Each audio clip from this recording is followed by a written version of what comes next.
CPI da violência cibernética contra as mulheres vai solicitar ao Congresso Nacional uma regulamentação das plataformas digitais e medidas que garantam a retirada imediata de conteúdos indevidos do ar. CPI das embarcações e CPI do reconhecimento fotográfico nas delegacias podem ser prorrogadas por mais 60 dias. Frente Parlamentar quer impulsionar a economia do Estado, aproveitando e integrando equipamentos de saúde e pesquisa já instalados. E o Rio de Janeiro deve ter um programa de assistência especializada em epidermólise bolhosa na rede pública de saúde. O Jornal da Alerj está começando agora.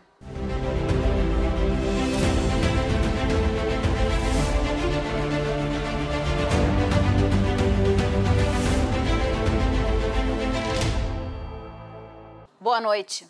A CPI da violência cibernética contra as mulheres deve encaminhar ao Congresso Nacional um pedido de regulamentação das plataformas digitais de medidas cautelares que garantam a retirada imediata de conteúdos indevidos do ar, além de uma rede de proteção às mulheres vítimas de violência cibernética.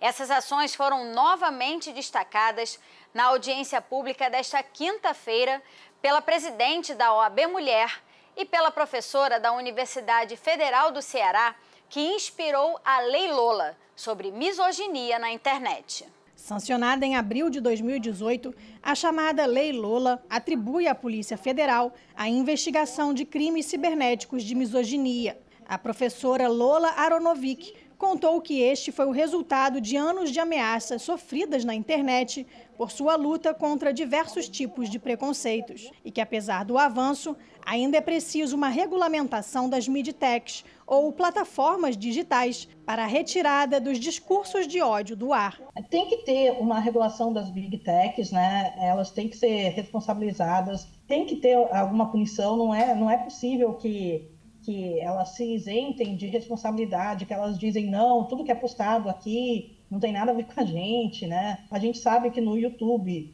você acaba de ver um vídeo, muitas vezes recomendam um conteúdo, outro conteúdo, né? Muitas vezes é um conteúdo de ódio. E é óbvio por que as big techs fazem isso, né?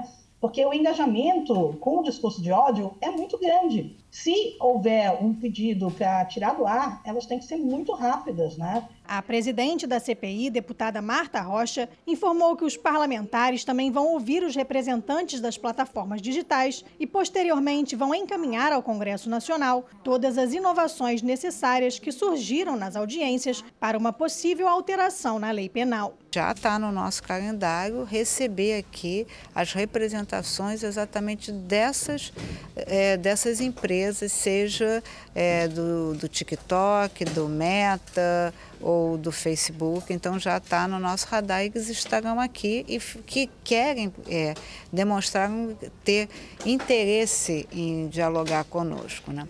A segunda questão é a gente pensar quais as outras ferramentas, porque transferir apenas a competência por si só é pouco. Também pensar em medidas alternativas, em medidas cautelares vinculadas aí à violência cibernética, que possa, por exemplo, imediatamente ter uma ordem judicial da retirada do ar, né, sem você ter que postular especificamente para isso. A presidente da OAB Mulher, também presente na audiência, relatou a dificuldade de caracterizar determinados tipos de violência e destacou que a violência política institucional, por exemplo, muitas vezes não possui uma tipificação na legislação. E quando possui, essa proteção é garantida apenas durante o período eleitoral. Para ela, é fundamental pensar em uma rede de proteção às mulheres em cargos de poder o ano todo. Segundo a deputada Marta Rocha, essa rede já é uma ação sobre a qual os deputados vão se debruçar, além da criação de um protocolo de atendimento a todas as vítimas de violência cibernética. A Assembleia Legislativa, por exemplo, pode criar um protocolo de atendimento às vítimas da violência cibernética. Então, quando eu recebo a vítima, seja na delegacia de crimes de informática ou numa delegacia distrital, como eu devo proceder? Na violência contra a mulher, você tem o hematoma, equimose, o ferimento ali constatado. a violência cibernética, ela é um ramo da violência psicológica, desde que, quando você estiver falando de alteração do patrimônio, fica mais simples, né? Eu sofri um estelionato por mídia, então eu vou lá na delegacia e vou trabalhar para recuperar o meu dinheiro, para recuperar aquele ativo, né? Na violência cibernética, não, é uma violência psicológica que afeta diretamente as mulheres.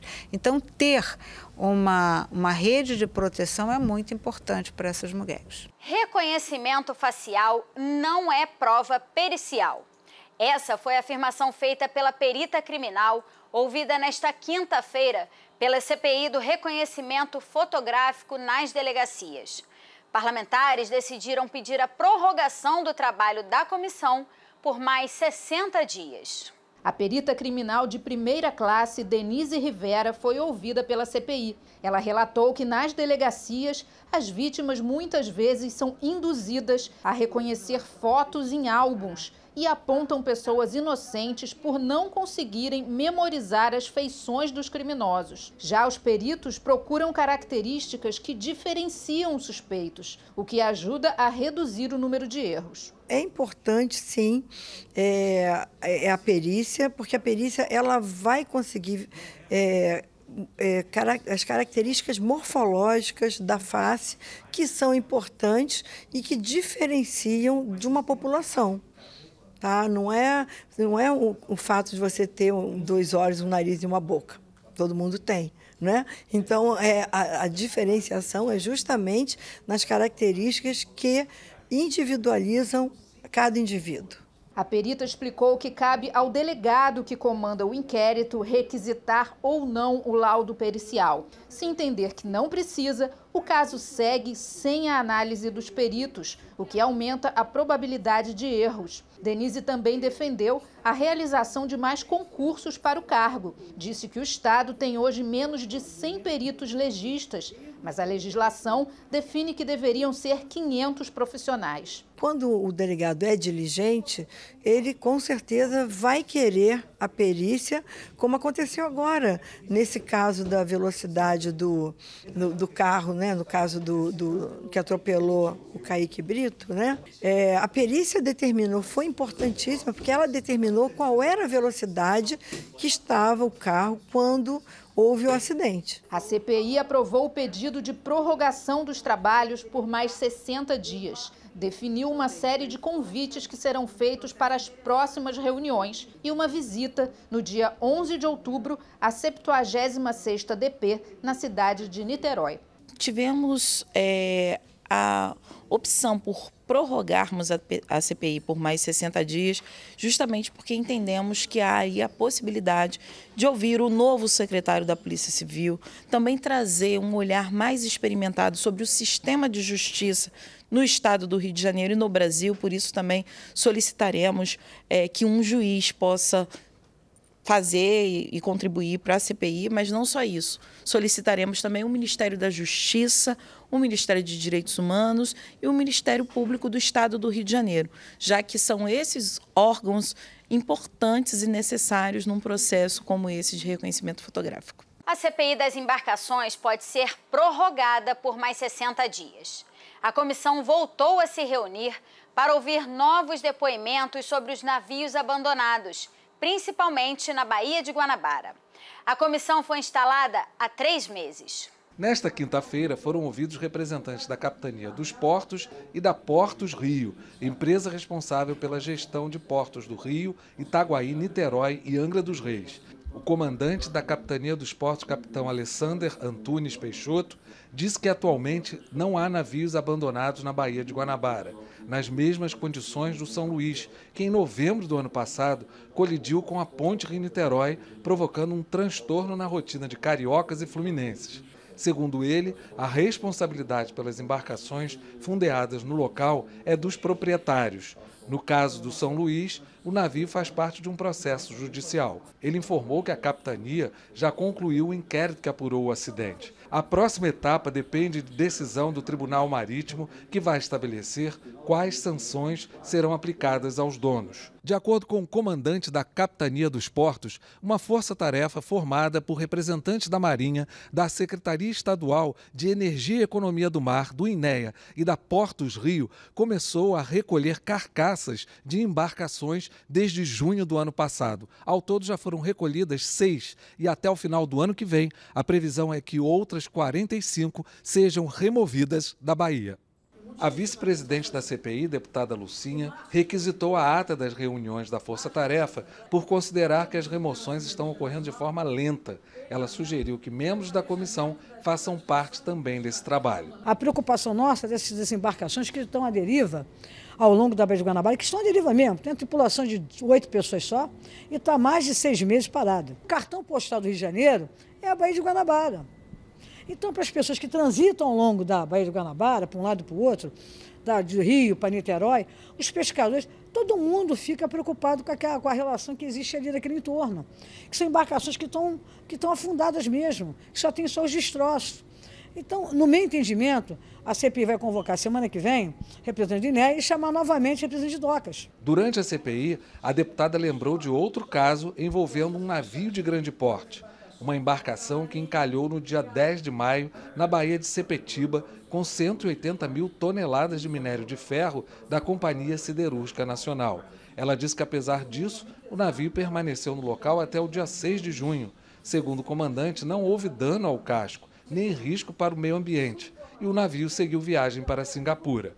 O diretor-presidente da Portos Rio disse em seu depoimento que a empresa tem responsabilidade apenas com os navios que estão no chamado Porto Organizado, áreas de jurisdição da autoridade portuária. Atualmente existem 63. Segundo ele, 105 embarcações estão na Baía de Guanabara e que não é responsabilidade da empresa. De acordo com Álvaro Luiz Sávio, o maior problema tem sido o navio São Luís, que está atracado no Porto do Rio. A partir do momento que aconteceu o acidente e que nós atracamos ele por questões de segurança, é um lugar, infelizmente, é o lugar melhor para ele ficar. A Companhia Docas perde por 2 motivos. Uma, porque ele não paga nada, porque tem um espólio que a gente nunca sabe que vai receber nada. E a outra é que ele está ocupando uma vaga de estacionamento que poderia parar um outro navio ali. O leilão seria importantíssimo. Já tivemos 2, deram vazios, vai ter um terceiro agora, a gente espera que ele saia de lá. O presidente da CPI sugeriu que, se não houver interessado, o navio seja doado ao programa Rio Solidário. Eu achei que poderíamos indicar, de repente, uma doação ao Rio Solidário, para com isso o Estado arrecadar um dinheiro para ajudar as pessoas que precisam realmente, no esforço mútuo, que esse navio está valendo em torno de 7 milhões. Nós vamos, nessa CPI, fazer esse pedido ao governo. Foi lançada nesta quinta-feira a Frente Parlamentar do Complexo Econômico e Industrial da Saúde.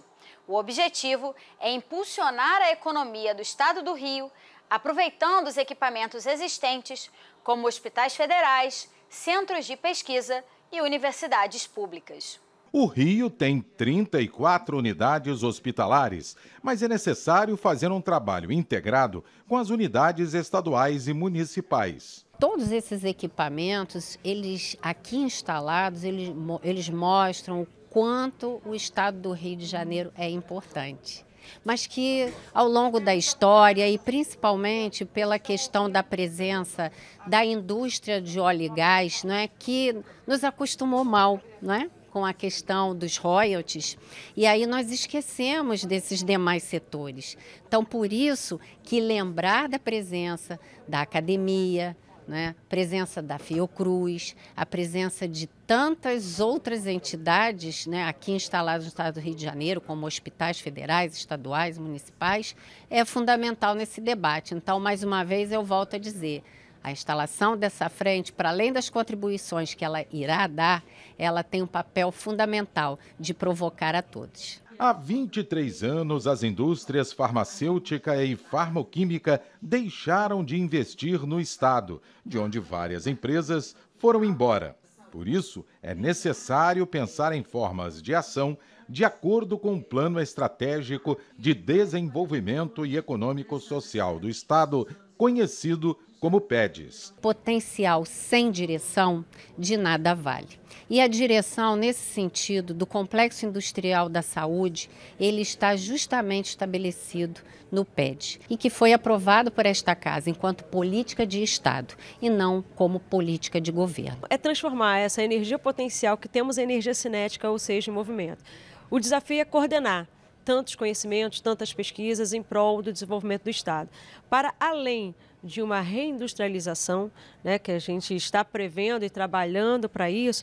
Nós temos também, pelo fato de termos universidades e escolas técnicas aqui, como qualificar essa mão de obra para trabalhar nesses setores econômico-industriais. A frente parlamentar será administrada por uma direção colegiada e vai funcionar até o final de 2027. O desafio é grande para atrair novos investidores na indústria farmacêutica. A ideia é usar o poder de compra do SUS para estar ampliando a produção no Brasil, né, gerando emprego, gerando renda pública, gerando desenvolvimento tecnológico.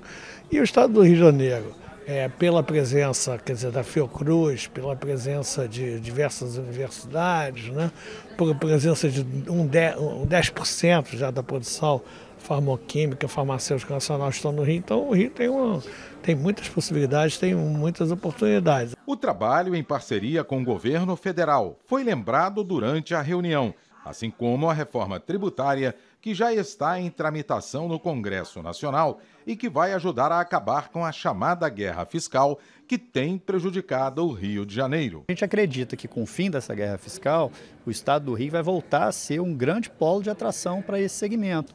A gente tem uma base tecnológica muito grande, a gente tem uma base intelectual muito grande, a gente tem os maiores centros de pesquisa do país, grandes universidades, a gente está perto do grande mercado consumidor do país, a gente está dentro de uma base de exportação grande que pode fornecer produtos para países da África, para outros países da América Latina. Então a gente tem um potencial muito grande para ser desenvolvido nessa área. Um seminário realizado na Alerj debateu alternativas e soluções para os problemas causados pelo descarte incorreto de plásticos. O evento foi promovido pelo Sindicato da Indústria de Material Plástico do Estado, em parceria com a Secretaria Estadual do Ambiente e Sustentabilidade e a empresa petroquímica Braskem, por meio do Fórum de Desenvolvimento Estratégico. Foram abordados temas como a importância da cadeia do plástico na economia fluminense, a inclusão socioeconômica de catadores de materiais recicláveis na logística reversa e os negócios gerados na implementação da economia circular. Levar tudo que foi produzido a partir de hoje para o presidente Rodrigo Bacelar, para que a gente possa ir tanto para a indústria do plástico, poder lutar e a gente, enquanto Estado do Rio de Janeiro, buscar essas indústrias que evadiram daqui por conta de falta de incentivo nessa guerra fiscal que foi implantada no nosso país, né? Que essas empresas tenham aí um atrativo para que retorne, como a cadeia do plástico em si. A gente precisa trabalhar, foi me trazido o enfoque da questão educacional, as pessoas precisam entender que a participação é de todos, né? Poder público, sociedade civil, cada cidadão, a educação, a partir das escolas, todos os entes precisam estar integrados nesse processo. De acordo com dados apresentados pelo presidente do Simperj, o Estado do Rio possui a planta industrial de resina termoplástica mais eficiente dentre as 4 existentes no país, mas caiu no ranking nacional na indústria de transformação de plástico, passando de 2º lugar nos anos 2000 para a 6ª colocação atualmente. Essa atividade emprega mais de 12 mil pessoas e, segundo Gladstone Santos, é preciso investimentos para que esse setor continue avançando. As indústrias saíram do Estado, ou as novas que se criaram nesses últimos 20 anos, não vieram para o Estado do Rio de Janeiro por essa questão da competitividade tributária. Outros estados avançaram muito mais rápido que a gente e ofereceram essas vantagens tributárias na nossa frente. Essa casa, a Alerj, aprovou no ano passado, em maio do ano passado, uma lei de benefício fiscal de ICMS para as indústrias de transformação de plástico, justamente por essa lógica, tanto de plástico como de outros setores de embalagem, de papel, papelão, vidro, mas essas leis até hoje não foram regulamentadas pelo Executivo. Então elas precisam ser regulamentadas para que as empresas possam pedir habilitação para poderem usufruir do benefício. Através do Fórum Permanente de Desenvolvimento Estratégico, diferentes assuntos são debatidos no Parlamento Fluminense, com a participação da sociedade civil, o setor produtivo e o poder público. Um determinado problema, uma determinada questão, uma determinada temática, ele não tem só um tipo de ator, tem vários atores. E ela só vai ser resolvida, né, se todos esses atores tiverem sinergia, se todos esses atores conseguirem sentar à mesa e discutir. O fórum tem esse papel, né, ele tem esse papel e linkar toda essa discussão com o legislativo para que a gente possa transformar essa reflexão em ação. Em ação direta do legislativo para que aquilo possa seguir em frente. A empresa Braskem atua na primeira e na segunda geração da indústria petroquímica, com matérias-primas não renováveis, renováveis e pós-consumo, e busca a criação de soluções sustentáveis da química e do plástico, gerando menos impacto ao planeta e à sociedade. Sustentabilidade sempre foi um pilar dos negócios da Braskem e hoje as avenidas de crescimento da Braskem estão muito focadas em biopolímeros, ou seja, soluções renováveis que vêm da cana-de-açúcar, por exemplo, ou seja, que endereça a preocupação das mudanças climáticas e, do outro lado, a questão da reciclagem, para que a gente consiga, de fato, resolver o problema do resíduo plástico. Então, hoje, os grandes investimentos que a Braskem tem feito nessas duas linhas de sustentabilidade de negócio, efetivamente, que é renovável e circular. Professora do Departamento de Serviço Social da PUC-Rio, Valéria Pereira Bastos destaca a importância de políticas públicas para a inclusão socioeconômica de catadores, principais responsáveis pelo processo de reciclagem. Pensar na perspectiva da inclusão socioeconômica e produtiva de catadoras e catadores de materiais recicláveis é fundamental, considerando que a própria legislação, a Lei 12.305 de 2010, traz os catadores e catadoras como integrante da gestão de resíduos sólidos. O que acontece, o que eu venho chamando a atenção como pesquisador, é que muitos segmentos consideram os catadores pessoas menores, pessoas invisibilizadas. E, embora elas façam o trabalho mais pesado, são as menos remuneradas. E eu venho dizendo que não, que esse segmento é importante, não só para a coleta do material na fonte, nas ruas ou nos lixões, mas que são trabalhadores que mexem e devem ser envolvidos no negócio rentável, que é a questão do trato com resíduos sólidos ou com materiais potencialmente recicláveis. Os problemas causados pelo descarte incorreto do plástico é um dos grandes desafios da atualidade e será um dos temas da próxima reunião do G20, grupo que reúne as principais economias do mundo, prevista para novembro de 2024, no Rio de Janeiro. Um dos temas fundamentais desse G20, que é a cara do Brasil, é a questão do desenvolvimento sustentável, né? Então é um tema fundamental que vai ser muito debatido no G20. A gente está falando de uma pauta de desenvolvimento onde a economia ela se desenvolve a partir do respeito ao meio ambiente. Tenho certeza que esse é um dos temas, né, que está sendo, como já está sendo debatido largamente na ONU, né? Tem o Tratado do Plástico, que hoje tem um grupo, né, muito envolvido nesse debate do Tratado do Plástico entre as grandes nações, e esse é um tema que certamente a gente tem que trazer para o G20 e tem que discutir dentro da lógica do desenvolvimento sustentável. O Rio de Janeiro deve ter um programa estadual de assistência especializada em epidermólise bolhosa na rede pública de saúde e também uma pensão especial para pacientes irresponsáveis. O projeto da Comissão de Normas Internas e Proposições Externas foi aprovado pelo plenário. A epidermólise bolhosa faz parte de um grupo de doenças raras, não transmissíveis, com causas genéticas ou autoimunes, que provoca bolhas na pele, gerando dores e limitações. A matéria foi inspirada no caso do menino Gui, de 9 anos, que ficou conhecido em todo o país depois de passar 16 dias em coma por causa da doença. A proposta, sugerida pela mãe de Gui, através do aplicativo da Alerj Legisla Aqui, determina que o poder público ofereça atendimento especializado para os pacientes, fornecendo exames, curativos, medicamentos e coberturas médicas. O projeto segue agora para a análise do governador e, sancionado, receberá o nome de Lei Gui. Hoje foi aprovado por unanimidade o substitutivo elaborado pelo relator Fred Pacheco, pediu forma final de redação, então o projeto hoje mesmo ele já foi exaurido, foi aprovado e agora a gente tem convicção que vai virar lei, um programa importante de inclusão das pessoas, de apoio às famílias. E para finalizar esse dia festivo, a lei leva o nome do Gui, que é esse menino carismático, adorável, vascaíno e que conquistou todos os cariocas, todos os brasileiros, virou um popstar o Gui e certamente agora vai colocar o seu nome na história. Eu tenho certeza que vai ajudar muitos pacientes, trazer mais dignidade, qualidade de vida para os pacientes que vivem essa realidade, que não é uma realidade fácil. E a gente vê pela presença do Gui, o Gui está aqui com a gente hoje. Então eu fico muito feliz e honrado de alguma maneira poder participar dessa história e fazer com que de fato esses pacientes tenham mais qualidade de vida. Uma doença tão cruel, né? Uma doença que acomete tanto a dor, tanto a mobilidade, eu até me emociono em falar porque antes ele era visto como coitado, como ferido, e hoje ele é visto como herói. E o herói tem uma lei, o herói tem voz agora, o herói, ele acordou de um coma para um sonho. Então Deus sempre esteve à frente e a honra e a glória toda a Deus. E eu agradeço muito por todas as borboletas poderem ser também vistas nessa lei que contempla, que visa melhorar tanto a vidinha deles. Boa tarde, galerinha. Saudações vascaínas. Agora vocês vão receber curativos dos seus filhinhos borboletas. E eles vão sentir mais melhor ainda. É Vasco tudo ou nada? Tudo! O que? Casaca! Casaca, casaca, casaca, casaca. A turma é boa, é mesmo da fusaca. Vasco, Vasco, Vasco!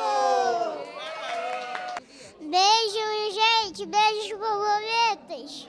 E os deputados também aprovaram um projeto que garante o sigilo de informações pessoais de estudantes e responsáveis apresentados nos cadastros de escolas públicas e privadas do Estado. O projeto do deputado Anderson Moraes quer evitar constrangimentos que podem ocorrer devido ao vazamento de dados dos estudantes. O projeto segue agora para a análise do governador. A gente quer que o Estado, embora eles tenham os dados, a gente não quer que isso seja aberto de forma que a gente não consiga garantir, né, a tranquilidade da própria família.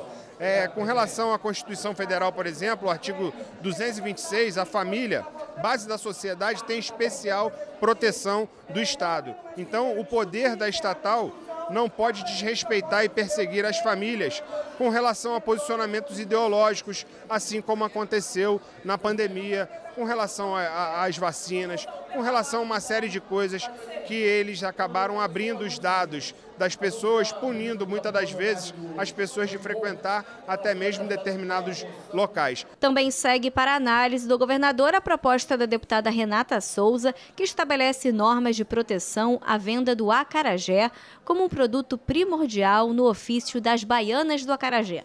O projeto aprovado é baseado nas normas registradas pelo IFAM e proíbe a venda e a produção do alimento com denominação diversa ou atrelado a imagens e símbolos que o desvinculem de sua origem cultural, sob pena de perda de alvarás e licenças. É muito importante entender que o acarajé, que guarda referência com a produção culinária e também cultural dos povos de matriz africana, mas não só isso, daquelas que se consideram afro-brasileiros, né? Então, nesse sentido, o acarajé, como esse patrimônio e valorização também da cultura do povo afro-brasileiro, é fundamental. Em especial, reconhecendo a possibilidade aí da gente ter a situação que para mim é muito fundamental, que é, de fato, termos políticas públicas de preservação desse patrimônio. Concessionárias de serviços públicos e empresas privadas que utilizem fios em postes de sustentação podem ser obrigadas a realizar o alinhamento dos cabos que estão em uso ou a retirada dos que não estão sendo utilizados em até 180 dias. O projeto diminui o prazo para a adequação dos postes, que era de 2 anos, segundo Lei Estadual de 2019.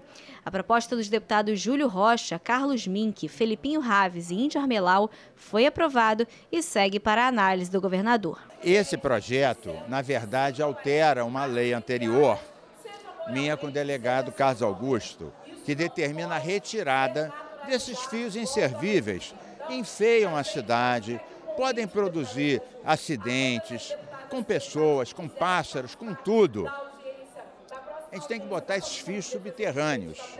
E os inservíveis tirar e botar para reciclagem. Então, agora sim, essa lei nova dá um prazo mais curto, 6 meses, para a concessionária proceder à retirada desses fios. O ambiente urbano agradece.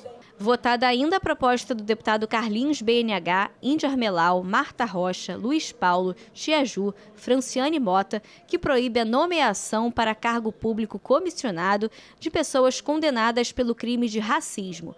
A regra deve valer para cargos da administração pública direta e indireta em todos os poderes do Estado do Rio. O texto foi aprovado e segue para a análise do governador. Não pode uma pessoa que cometeu um tipo de crime como esse poder ocupar um cargo público, seja no judiciário, seja no legislativo, no executivo.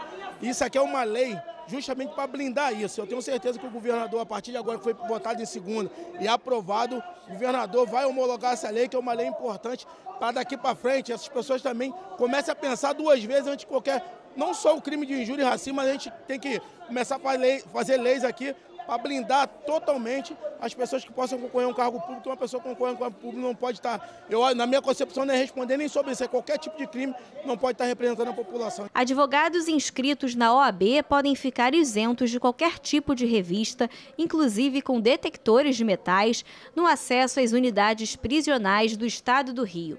É o que diz o projeto do deputado Chico Machado. O texto diz ainda que o Poder Judiciário deve ficar responsável pela fiscalização dos acessos.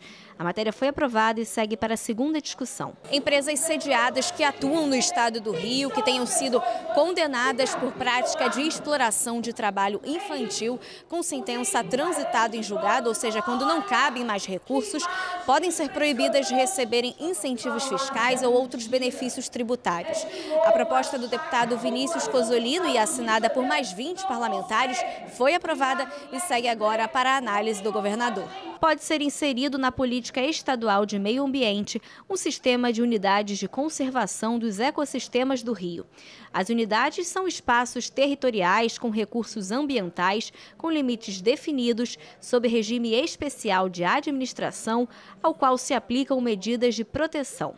Entre as práticas que devem ser adotadas está o manejo sustentável dos recursos naturais, integrado com a gestão das bacias hidrográficas. Cada categoria de unidade de conservação deve ter regulamento individual por órgão ambiental competente, que vai detalhar as normas e especificações.